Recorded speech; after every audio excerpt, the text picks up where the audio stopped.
ونشهد أن لا إله إلا الله وحده لا شريك له ونشهد أن محمدا عبده ورسوله المصطفى المختار وصلى الله عليه وعلى آله وصحبه الأطهار الأخيار أما بعد.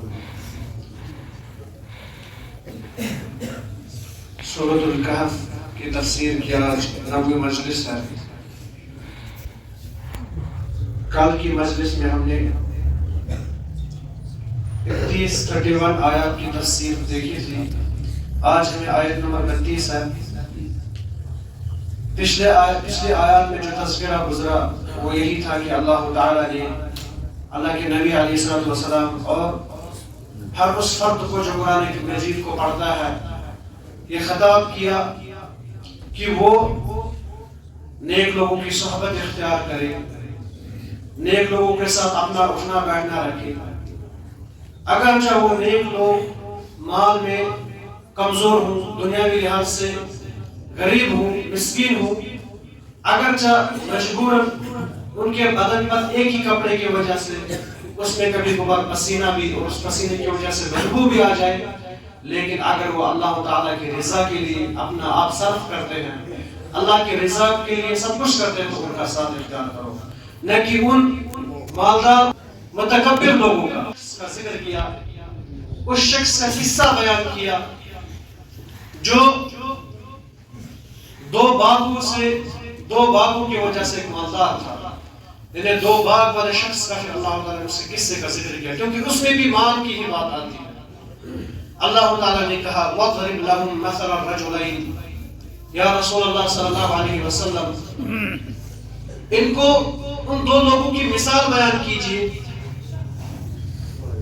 جعلنا لأحدهما جنتين, 2 ساتھی تھے, ان میں سے ایک ساتھی کو ہم نے 2 باغ عطا کیے تھے. من اعناب, جو کہ انگور کے باغ تھے, انگور کے 2 باغ عطا کیے تھے. وحفظور کے درخت تھے. وجعلنا بینہما زرعا, اور بیچ میں کھیتی بھی تھی. کتنا خوبصورت باغ تھا.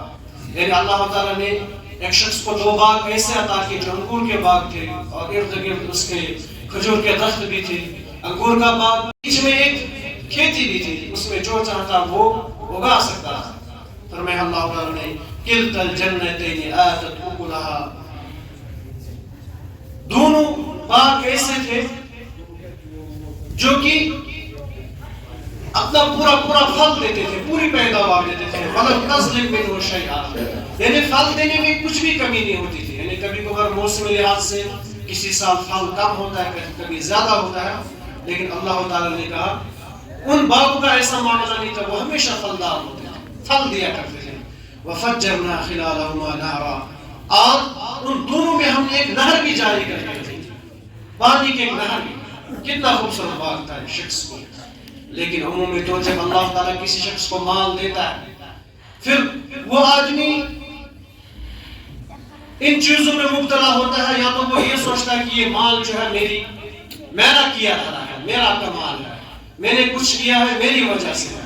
یہ قارون نے بھی کہا تھا جب اس کے پاس مال اتنا سارا مال تھا, کہا انما اوتیتہ علی علم عندی, یہ تو میرے اپنی صلاحیت اپنے علم کی وجہ سے, یہ تو میں نے کمایا ہے, اس کے پیچھے تو میری محنت ہے, یہ تو میرے باپ دادا کی وراثت ہے.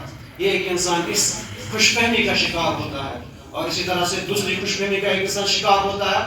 وہ یہ سمجھتا ہے یہ باغ, یہ مال, یہ پراپرٹی, یہ وراثت مجھے ہمیشہ رہنے والی ہے, یہ شاید کبھی بھی ختم نہیں ہوگی. اور تیسری چیز آتی ہے کہ انسان اس مال کی وجہ سے وہ تکبر کرتا ہے. ورنہ اگر اللہ تعالیٰ کسی کو نوازے, اپنے فضل سے کسی کو دے, پھر اس میں اس کو کیا کرنا چاہیے, وہ بھی اس میں ذکر ہے.